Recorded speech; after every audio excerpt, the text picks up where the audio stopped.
yang lemah lesu, tengah ribut susah, ombak menderu. Siapakah yang sempat hidupkan lemah?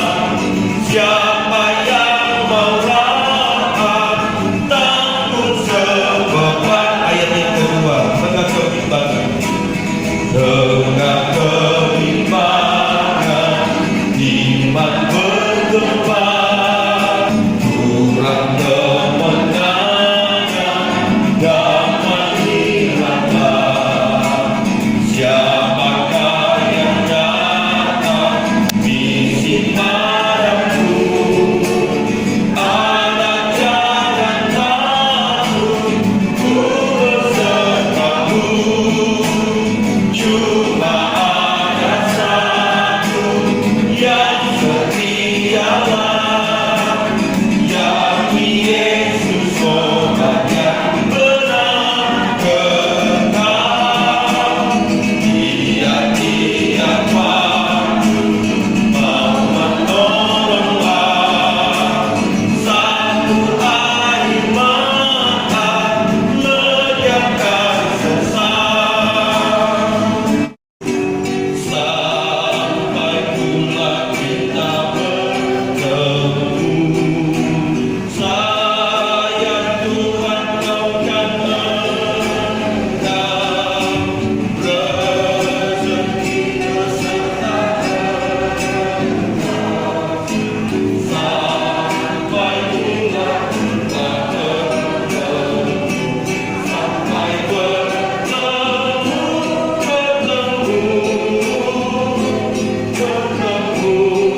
di kaki Tuhanmu,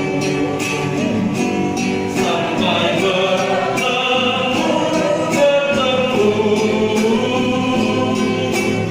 Tuhan Yesuslah pelindungmu. Ayat yang ketiga, sampai pula kita bertemu, bila membawa bertengkar, tangannya lindungkan engkau, sampai kita bertemu, sampai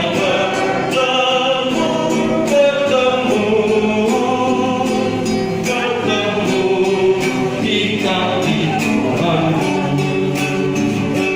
sampai bertemu, Tuhan Yesuslah pelindungmu.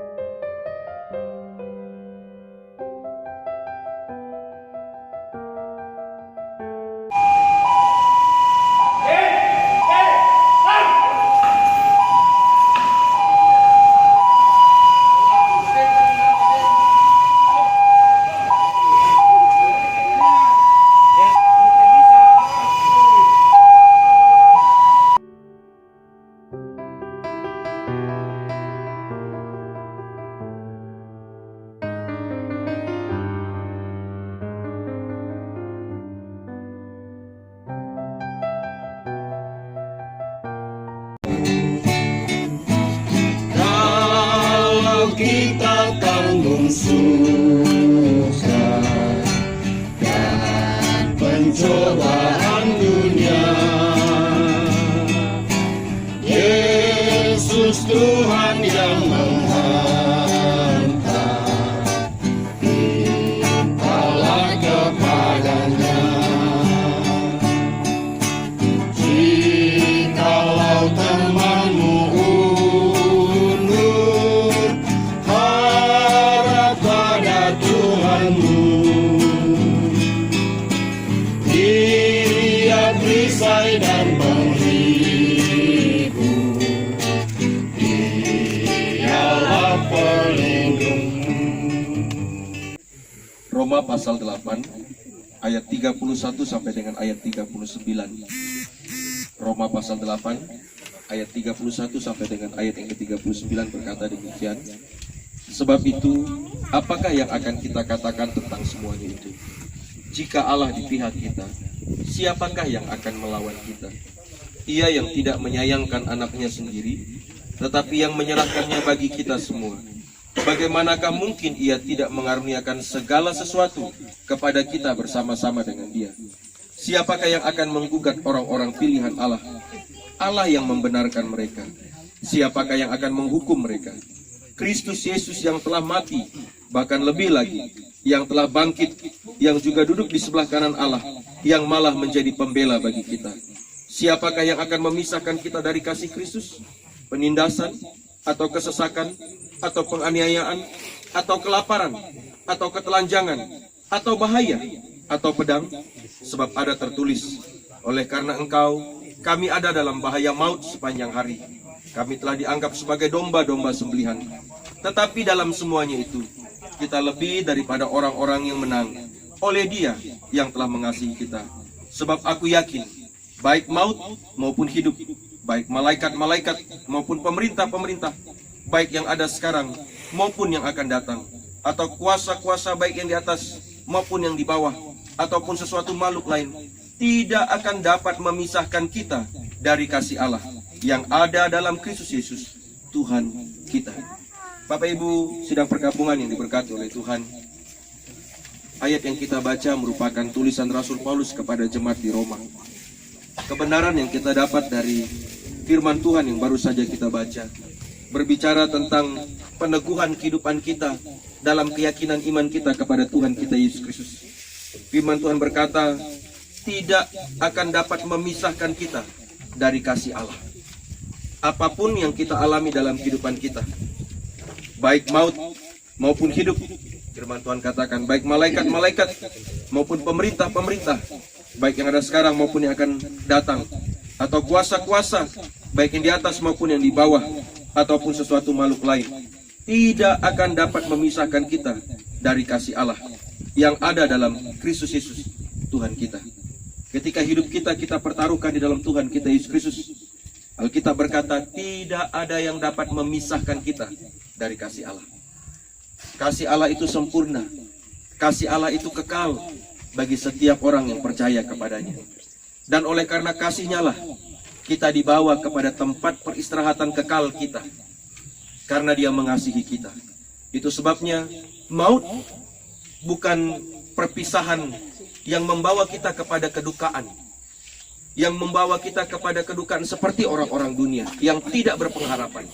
Tetapi sekali lagi, maut yang kita dapat, kematian yang kita hadapi adalah cara Tuhan untuk menggenapi janjinya kepada setiap orang yang percaya kepadanya.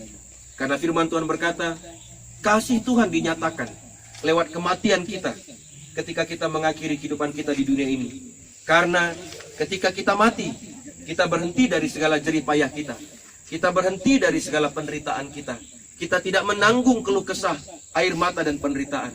Sebab kita berhenti menjalankan kehidupan kita di dunia ini. Dan kita pulang, sekali lagi, sebagai orang-orang percaya, kita pulang ke rumah Bapa.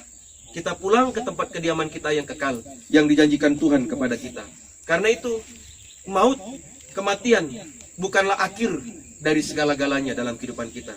Tetapi maut dan kematian di dunia ini merupakan awal dari kehidupan kekal ketika kita hidup percaya kepada Tuhan, karena kita akan dibawa Tuhan ke tempat kediaman kekal bersama dengan Tuhan di surga.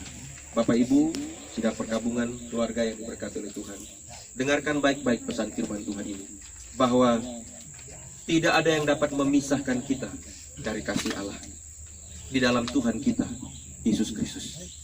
Kematian sekalipun tidak akan memisahkan kita dari kasih Kristus yang Dia berikan kepada kita. Karena di mana Tuhan kita berada, di situ pun satu kali kelak kita akan berada. Biarlah itu menjadi keyakinan iman kita bersama-sama, menjadi peneguhan bagi setiap kita yang percaya kepada Tuhan kita Yesus Kristus, bahwa sebagai orang-orang pilihan Allah, sebagai umat-umat ketebusan Allah, kita menerima kasih karunia di dalam Tuhan Yesus Kristus yang menyelamatkan kita dan membawa kita kepada kehidupan yang kekal.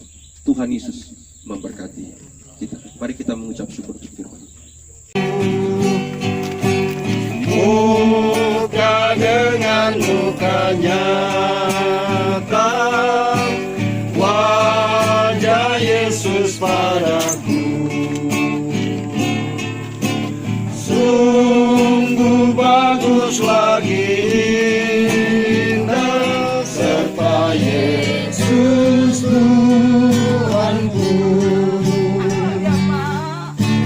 Sekarang kurang padaku, tirai gelap sembunyikan.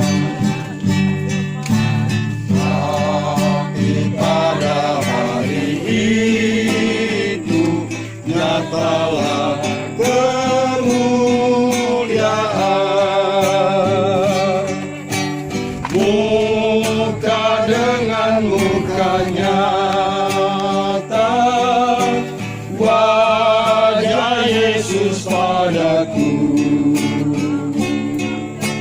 Sungguh bagus lagi indah, serta Yesus Tuhanku. Ayat yang keempat, hai kesukaan yang indah. Hai kesukaan yang indah, bila kita bertemu. Muka dengan muka juga dengan Yesus Tuhanku. Muka dengan muka nyata, wajah Yesus padaku. Sungguh bagus lagi indah, serta Yesus Tuhanku. Ayub 14 ayat 1 dan 2 berkata, manusia yang lahir dari perempuan singkat umurnya dan penuh kegelisahan. Seperti bunga ia berkembang lalu layu, seperti bayang-bayang ia hilang, lenyap dan tidak dapat bertahan. Mazmur 103 ayat 13 dan 14 berkata, seperti bapa sayang kepada anak-anaknya, demikianlah Tuhan sayang kepada orang-orang yang takut akan Dia. Sebab Dia sendiri tahu apa kita. Dia ingat bahwa kita ini debu. Dengan memanjatkan puji dan syukur kepada Tuhan kita Yesus Kristus yang telah mengaruniakan, berkenan memberikan kehidupan kepada Ibu Hiu Chin Hiong, sama seperti firman-Nya berkata, dan debu kembali menjadi tanah seperti semula, dan roh kembali kepada Allah yang mengaruniakannya. Saya Pendeta Hendro, atas nama Gembala dan Pendeta Gereja Kemei Injil Indonesia, pada hari ini, hari Rabu, tanggal 7 Juli, dalam anugerah dan kasih Bapa, dalam nama Allah Bapa, Anak dan Roh Kudus, memakamkan orang tua kekasih kita, Ibu Hiu Chin Hiong, dalam usia 89 tahun di tanah pemakaman ini. Kiranya damai sejahtera dari Allah Bapa di sorga menguatkan, menghiburkan, dan memberkati kita sekalian. Selamat jalan Ibu, Tuhan Yesus memberkati. Sampai berjumpa kembali di rumah Bapa yang kekal.